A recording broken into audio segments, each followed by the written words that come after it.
ફરી એકવાર તમારું સ્વાગત છે। મિત્રો, આજે અમે તમને જણાવીશું કે કઈ એવી કઈ 5 વસ્તુઓ છે જેને માતા લક્ષ્મી ઘરની બહાર આપવાની મનાઈ કરે છે। જો કોઈ સ્ત્રી કે પુરુષ પોતાના ઘરમાંથી આ વસ્તુઓ બીજાને આપે છે તો તે ઘરમાં ભયંકર ગરીબી અને દરિદ્રતા આવે છે અને આવા ઘરમાંથી માતા લક્ષ્મીની કૃપા હંમેશા માટે દૂર થઈ જાય છે।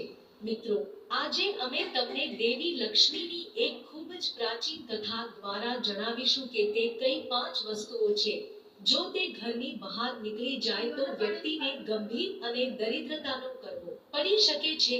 ખાસ કરીને જો આ વસ્તુઓને સાંજના સમયે આપવામાં આવે છે તો પછી 3 પેઢીઓ સુધી ઘરમાં ગરીબી ચાલુ રહે છે।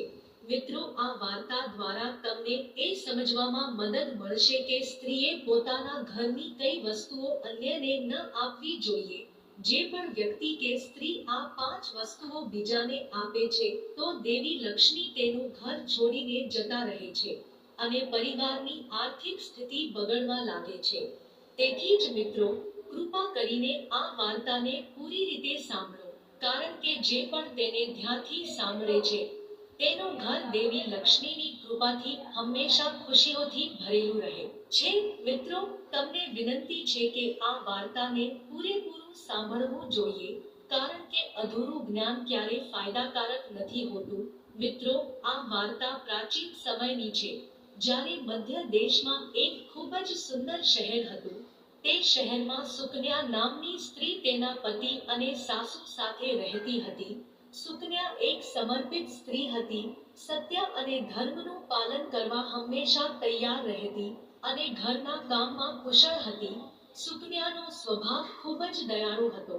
તે કોઈને ચિંતિત જોઈ શકતી નહોતી અને ક્યારેય કોઈને નુકસાન પહોંચાડતી પણ નહોતી।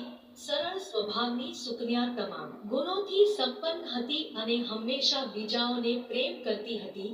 સુકન્યાના પતિનું નામ મોહન હતું, જે એક વેપારી હતા। તેની પાસે અનાજની દુકાન હતી જ્યાં તે લોકોને જરૂરી વસ્તુઓ વેચતો અને તે પૈસા પોતાના ઘર ચલાવવા માટે વાપરતો। તેમનો ધંધો સમગ્ર મધ્યપ્રદેશમાં ફેલાયેલો હતો।